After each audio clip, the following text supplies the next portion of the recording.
What's up, my friends? Welcome to the Live Wide Open podcast. I'm your host, Randy B. Ramirez, also known as Wide Open Randy, and I'm here to serve anyone who's looking to level up from their current situation. This show is dedicated to helping raise the bar for all the motorsport enthusiasts out there, those who want more out of life, those who want to do more, those who want to be more, those who love the thrill, the joy, and the connection of what these high performance engines bring into our lives. Because holding it wide open is just what we do.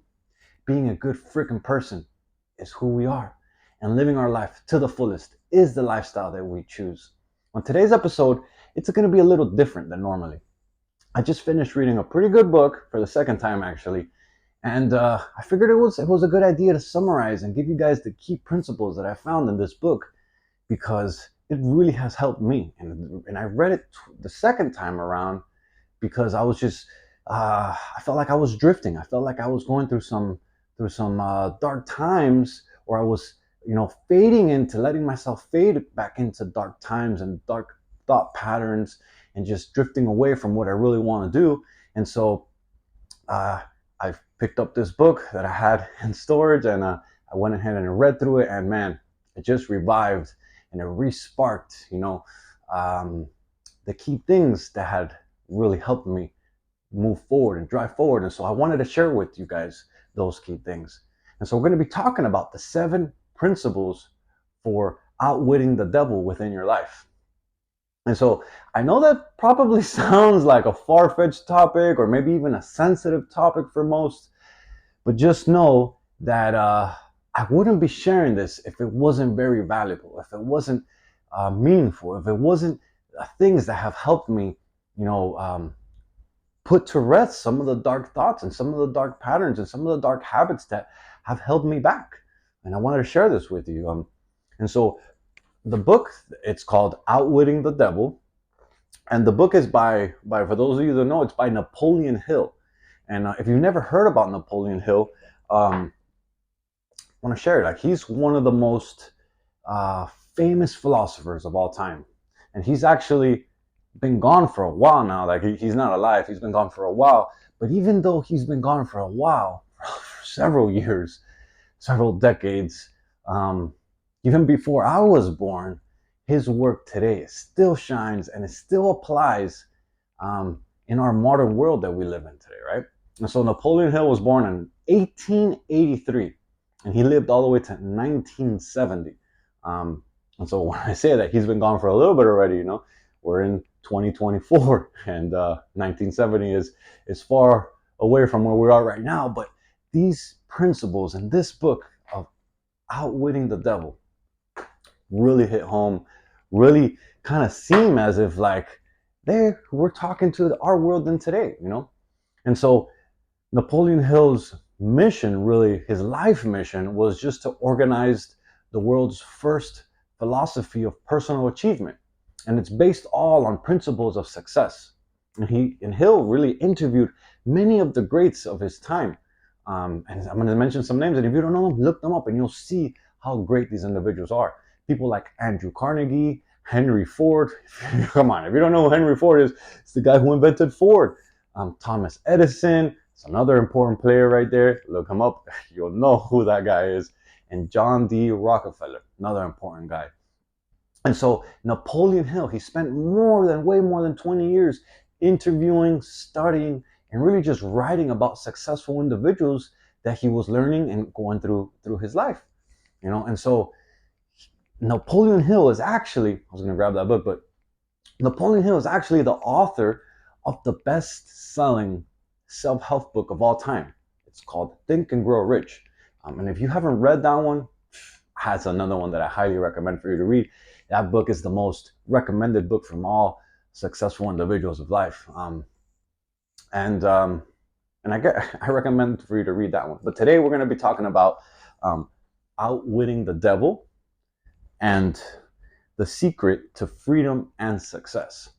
And so the crazy thing about really this book is kind of like what I just touched on, is that it was written such a long time ago. But that's not the crazy thing about it. The crazy thing about this book is that he never published it. Like, Hill gets promised to his wife that he wouldn't publish it, because they were scared of what would happen if these things got out. And the reason is because, um, I guess, let me take a step back. Even after Hill's death, like when he passed away, it wasn't published. His wife had the manuscript. And even after his death, his wife still refused to publish the book because she was also afraid. And I guess she was part of why he never even published it, because she made him promise to not publish it while he was alive. And then she didn't publish it while she was alive. And because they were just afraid of the backlash that would come from society, because really the book takes massive jabs at the broken systems of the churches and of the school system that is out there. And he claims to be in an interview that happened between him and the devil. And may this interview be, made up? May it really have happened? I really don't know. But what I can tell you is this book is fucking gold. It's full of golden nuggets. And I want to share with you some of the freaking bombs that have helped me, and that I've applied to my life. And now that I've just recently read it for the second time, that are now like, man, I can't believe I had forgot that. Like, and it just really helped me course correct. And so the manuscript of that book was actually kept secret for 70 years, which is nuts. 70 years to keep secret, until finally, the Napoleon Hill Foundation, it's a foundation dedicated to Napoleon Hill and all his work. They published all his books and, all that he's done throughout his life, because he was dedicated to personal excellence and showing others what it takes to succeed. And so in 2011, the Napoleon Hill Foundation decided that it was just time to unleash to the world this book, because at that time, they were going through a lot of ups and downs. They were going through a lot of downs, I should say. And similarly, like what we're going through right now, it's still so relatable, and it even seems like it was written for our time. And that's what's crazy about it, that it hits home, and that when you go through and you read it, and yes, some of the vocabulary is you can tell is from older times, but it's like, holy crap, did this guy know that he have an insight of our problems and the issues that we're struggling with today? Like, it's like, man, it makes you really think about how advanced Hill was for his time. But I don't want you to take my word for it. I will encourage you to take it in for yourself. And I'm going to tell you about a little hack that I learned, and I learned this from Alex Hormozy. Dude is fucking killing the game right now. And if you don't know who Alex Hormozy is, go ahead and look him up. Killing the game. So I learned this technique from him, and what he recommended is that when you read books, to also, listen to the audio version. And the reason why he tells you to listen to the audio version, in addition to when you're reading the book, is because you're intaking it through more than one of your senses. You're reading it, so you're processing it through your eyes and you're understanding it. But at the same time, you're also processing it through your ears. And so you're intaking it through multiple senses. And when you do that, not only do you read faster and you understand more what you're reading, but you process it more deeply, and it just hits home more. So I definitely recommend that. If you didn't know about that hack, that's something that I recently started doing, and it's helped me go through books a lot faster. It's helped me understand books a lot better, because for me, I've always struggled, and I'm getting better at it, but I've always struggled with the concentration of sticking through a book. And listening to the audio version while at the same time of reading it really has helped me. And so this book right here, you're probably saying with that freaking title of Outwitting the Devil, you're probably like, oh man, this guy's about to get super spiritual with us right now, and he's gonna but I want to just pause there, and I want you to take this episode with an open mind and just listen to the perspectives, listen to some of the principles and some of the strategies that I'm going to share that I picked up on this book, so that you can just have a perspective shift and just look at things from a different lens. And I highly encourage you to pick up this book and process it for yourself. And if you don't want to read it, listen to the audio version. The audio version actually is really good, because they narrate it in the interview, and it really sounds like he's having an interview with the devil because of the audio version. I guess the voice that they ended up picking for the guy, right? And so I'm here to share it, to just have an open mind for this episode. This is the first time I kind of summarize a book that I just read, and if this works out, if I get positive feedback, I might do this with every single book that I read. I'm committed to reading 2 books every month, and so I'm gonna have plenty of books this year. I'm gonna read 24 books. Last year I was like 21, 22, something like that, and so I'm gonna have a lot of books coming up. And if this works out, if you guys like this, I'll probably do more of these. So take this from from just a different lens. Just put your guard down and just listen to the principles, because they really they're not overcomplicated. They're pretty basic principles actually, and it could really help you, level up your life. And just have a perspective shift. Like, it's not about the devil or about God, even though it's an interview with the devil, but it's really talks about, like the perspective of the positive versus the negative energies out in the world. Because, atoms, molecules, you got your positive and you got your negative electrons. And just like everything in the world, you have two forces pulling at you, and it's kind of like doing the right thing versus the wrong thing.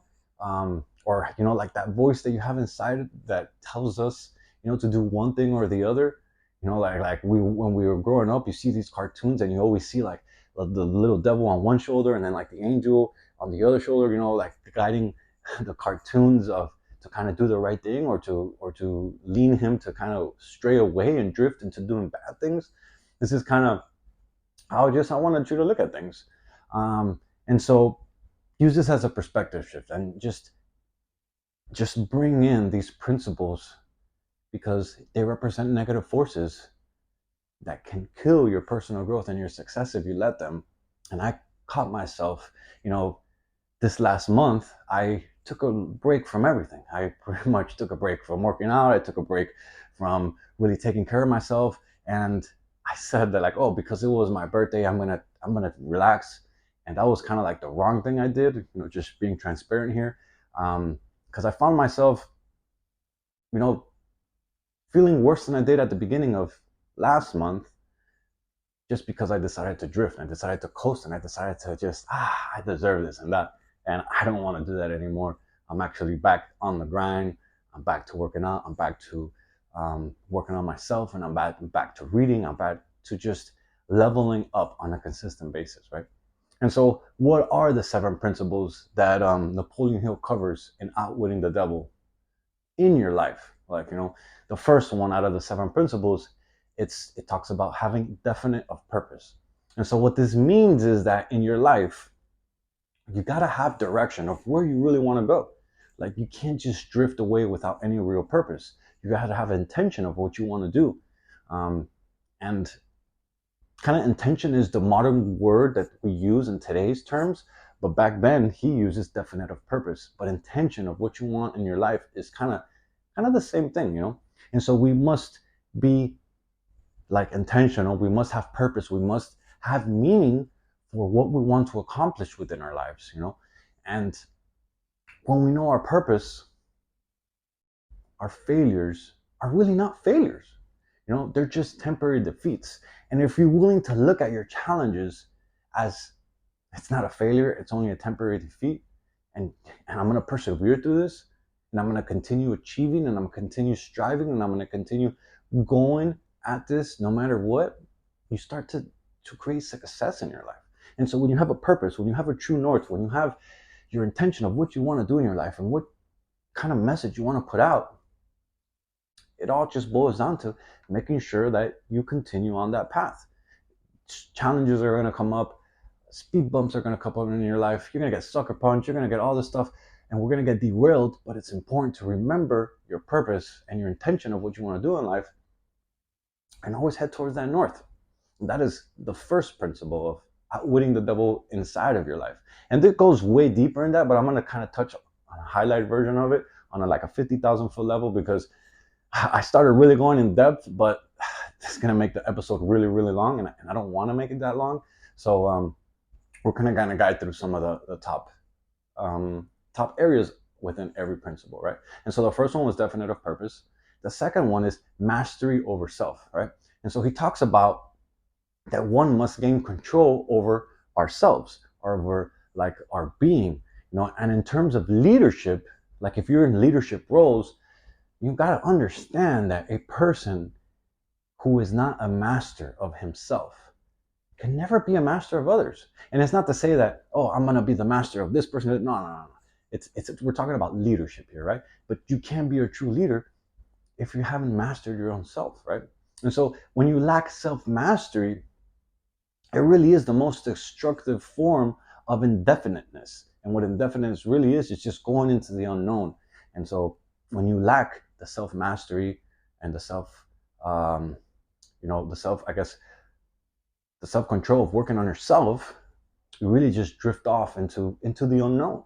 I mean, you have no purpose. And so there are really three. Hill talks about three main areas to self-mastery, and there are many more, but these are the three most important that he mentions in the book. So the first one is the desire for food. The second one is the desire for the expression of sex. And the third one is the desire for the expression of loosely organized opinions. And so I'm not going to go deep into these principles, but I wanted to share them with you. And if you want to learn more about them, I encourage you to read the book. But pretty much what he refers to is just not overindulging in any of those three main areas. And there's a lot more areas, but those are the main three. Because when you overindulge in food, you become fat. Your internal intestines become, shitty, for the better lack of words. You lack energy. When you eat crappy food, you don't feel good, and your body doesn't I guess evolve. It doesn't produce muscle. It doesn't give you energy and vitality that you need to really live. Same thing goes for overindulgence of sex. Like for men, there isn't nothing that will kill your drive more than an overindulgence of sex, or watching porn, or doing all this fucking shit that you see so many people out there right now doing. You got to be able to control that, and you can't overindulge in it. And the same goes for your organized opinions. Like when you see like stupid shit out there, like, man, so many people are so quick to post a comment or to blur whatever comes from their mouth. You wanna just take it easy. You wanna hold some of those opinions to yourself. You never wanna overindulge any of these three main areas. And there are more areas, but like I said, I'm gonna keep this short. The third principle for outwitting the devil that's inside of us, and we all have this fucking devil, this negative force inside of us that kills our progress, that kills our momentum. The third one is learning from your adversity. Right? So what this means is really that we can benefit from every failure that we have in our lives. And few people truly know that every adversity brings with it the seed of an equivalent advantage. And so, and even still, even fewer people know that the difference between temporary defeat and true failure, right?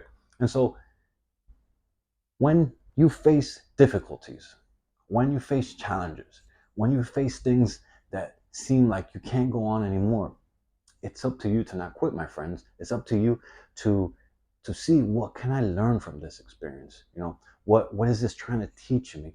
Like, how can I evolve? How can I grow my mindset to become better because of what I'm going through, right? And all those experiences end up becoming opportunities if you're willing to keep fighting, if you're willing to keep growing, if you're willing to have that perspective shift. Because more times than none, when you push through that adversity, through those challenges, you will win. And success, most of the time, man, I've noticed this, and like, it's always just one short step beyond the point where you think you can't go no more, where you want to quit, when you want to throw in the towel. Success is right around the corner. That's why they say the night is always darkest before the sunrise, is because the challenges will always be greatest right before you're leveled up. And so take that with you. And so the fourth principle that Hill talks about to outwitting the devil that's inside of us is called, controlling the environmental influence, which is pretty much our associations that we have, in our environment. And so our environment consists of all the mental, all the spiritual, and all the physical forces which affect and influence us as human beings, right? And we all have heard this term, and if you haven't heard it, man, you've been living under a rock. But I feel like I heard this so much growing up, and it's just pretty much that you're the average of the people you spend the most time with. And so the reason why they say that is because we absorb and we take over, like, either consciously or unconsciously, even if you don't want to absorb and take over, the habits of those people, we end up taking those in from the people that we associate the most with. And so you're the average of the people you spend the most time with.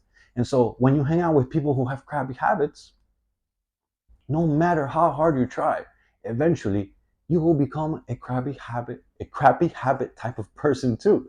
And the same goes for the complete opposite. If you hang out with people with good habits, you're going to start developing good habits. No matter how hard you try not to, if you hang around with enough of those people, you're going to start developing good habits in your life. And so that shit is truly contagious, my friends. It really is. And so the fifth principle, I'm looking over at the time to make sure we're rolling. We're already at 20 minutes in. And so the fifth principle is time. It's funny, coincidentally, I was talking about time. Time, and what it really dives into is that giving permanence to positive rather than negative thought habits and developing wisdom from them, right? And so time, it divides thought habits into two classes, right? It divides them into negative thoughts and it divides them into positive thoughts. And of course, our thoughts are constantly changing. Like, our thoughts are never the same. We have so many thoughts that race through our minds. And it all depends on our wants and needs, right? Our thoughts are constantly evolving. But the thoughts do not change from negative to positive or vice versa, except when we voluntarily put effort to change those thoughts, like from our part, right? And so according to the nature and the purpose of the thoughts, time penalizes us for all the negative thoughts and it rewards us for all the positive thoughts that we have in our life. And so people are not born with wisdom. Like that's some people think that some others, are a special case and this guy was born smart, and nobody is really born with wisdom. But they are born with the capacity to think. We're all born with that capacity to think. The problem is that most of us don't want to think. And then through the lapse of time, when we think and we use our capacity, that grows into wisdom, right?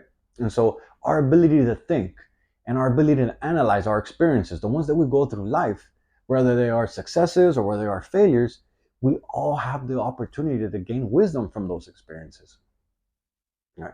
And so the sixth principle to outwitting the devil inside of you is harmony, right? And so what that means is that acting with definiteness of purpose to become the dominating influence in your own mental, in your own spiritual, and in your own physical environment, right? And so it's no secret that in today's world, and it's funny because this book was written so long ago, and then it was published in 2011, but even today's world in 2024, it ain't no secret that our world has a little harmony, like that the current economy is down. We have natural disasters. We have conflicts in our military. We have devastation from disease and hunger. We're being laughed at as a nation. And it really just, that shit leads one to think like, man, could we ever attain the harmony that we want in our world? Like, I don't know. I truly don't know if we could ever attain that, right? We're going through some horrible conditions that we're facing right now. But even though we're facing all these horrible conditions, those are all outside of our control to an extent, right? Those are external conditions. And what this principle talks about is really having the internal harmony so that we can create harmony in our homes. So just because the world is going crazy right now, the world is going haywire, and I don't understand some of the things that are going on right now, but just because that's happening, it doesn't mean that we can't create harmony in our world. And so the principle of harmony really is a benefit to all of us when we choose to surround ourselves with other successful people. And so guard your harmony, guard the thoughts, guard the people that you surround yourself, guard, be a leader for your home. Like, don't let the craziness that's out there affect how you lead your home, how you lead your family, how you lead your people. And so the seventh principle is called caution. Pretty basic, right? And so it really much just talks about thinking through your plan before you act. And so, like, next to the habit of drifting, and drifting really means it's just like falling off, having no intention, like giving in to bad thoughts, to bad emotions, to bad habits, like just drifting, like drifting away. And so next to that, the most dangerous human trait, according to the book, is really the lack of caution. And so people drift into all sorts of crappy situations because they fail to exercise caution by planning, the next moves, or planning those moves that they make, right? So like, so common, like people act first and think later, and his whole principle is all about thinking first and then acting. Like, don't act before you think. And so according to the book, there is no such thing as over caution. Because like when I was reading this person, I was like, oh, caution, okay, well, but what happens if you have too much caution? But according to the book, there really is no such thing as over caution. What people call over caution is just really an expression of fear. And fear and caution, those two are totally different things, my friends. The devil inside you, the devil that we all have, whether you want to admit it or not, the negative forces, the shit that makes you go sideways, the shit that gets you emotional, the things that put fear in you, the things that just put you into shitty moments and shitty situations and shitty thoughts, that motherfucker, for the devil inside you, just feeds off of the fears. So when you're fearful, that it's like he feeds off of that shit. So this is why it's so important to not feel the fear, to have faith, to lean into what you're doing, and to kind of just use these principles that I'm going over today so that you can level up, so that you can have, some massive gains in your life. Like, that is really the purpose of why I started this podcast, because I wanted to help you through my experiences, and I wanted to also study different areas so that I can share them with you, so that we can all level up and that we can become passionate motorsport enthusiasts, but motherfuckers who thrive, motherfuckers who lead by example, motherfuckers who break the stereotype. This is what this is all about. And so, summarizing the 7 principles that we covered today, number 1 is definite of purpose. Number 2 is mastery over self. Number 3 is learning from your adversities. Number 4 is controlling your environmental influences. Number 5 is time, which pretty much giving power to the positive rather than the negative thought habits and developing wisdom from that. Number 6 is harmony, like being intentional to becoming the dominating influence in your own mental, in your spiritual, and your physical being. And then number 7 is caution. Really think through your plan before you act. And so I want to leave you with the summary statement that's at the end of the book. And that's pretty cool. I actually like that the author, Napoleon Hill, writes one summary statement, like really summarizing the whole book. And if you don't take nothing else, take this summary statement with you. And again, it's going to be kind of like in some older terminology, but apply it. So it really says, it's one's dominating desires can be crystallized into their physical equivalents through definite of purpose backed by definiteness of a plan with the aid of nature's law of hypnotic rhythm and time. I'm going to read that one again. One's dominating desires can be crystallized into their physical equivalents through definiteness of purpose backed by definiteness of a plan with the aid of nature's law of hypnotic rhythm and time. And so I covered some deep shit. I covered some things that are like, whoa, I typically don't like to talk about because it just, I ruffle some feathers. But I wanted you to kind of use this because it really helped me, and it kind of revived me, and it kind of shook me up and be like, yo, you're in fucking control, Randy. Kick the devil out. Like, those negative thought patterns, that drifting, like, you can regain control of your life. And so I'm here to tell you that if you have been struggling with your life, if you have been struggling with getting your shit together, if you have been just feeling like, oh my God, I don't know what's happening, my friends, I highly, highly encourage that you pick this book up and you not only read it, but you listen to the audio version as well, because it's fire, pure fire. You'll like it. If nothing else, you have a perspective shift of how he views and how he challenges the churches and the school systems. And when I read through that, I was like, holy shit. My kids, when we have kids, when God blesses us with, with the ability to have kids, man, we're gonna fucking make some impact. We're gonna raise some kids that bring meaning and bring value into this world, and that they learn to think for themselves, because that's really what he talks about, is that, as kids grow up, this whole school system is really just not making sure it's limiting kids to think for themselves. And kind of went on a tangent there. I didn't really want to talk about that, but check that book out. Highly recommend it. It will help you level up, my friends.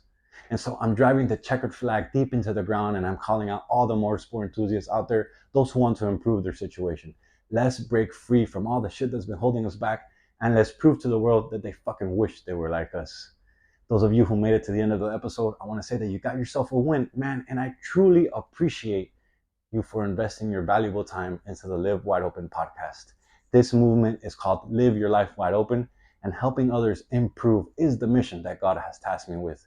We are driven individuals, breaking the fucking stereotype and working towards becoming the best that we can be. Join me on this journey while we help as many motorsport enthusiasts as possible to create the best lives that we can imagine. You can follow me on Instagram. My handle is Wide Open Randy. And if you felt any connection to today's message, I ask that you please share this on your story, because those are the actions that really help us spread the message. I'll catch you guys on the next episode, but till then, live your life wide open, my friends. Peace.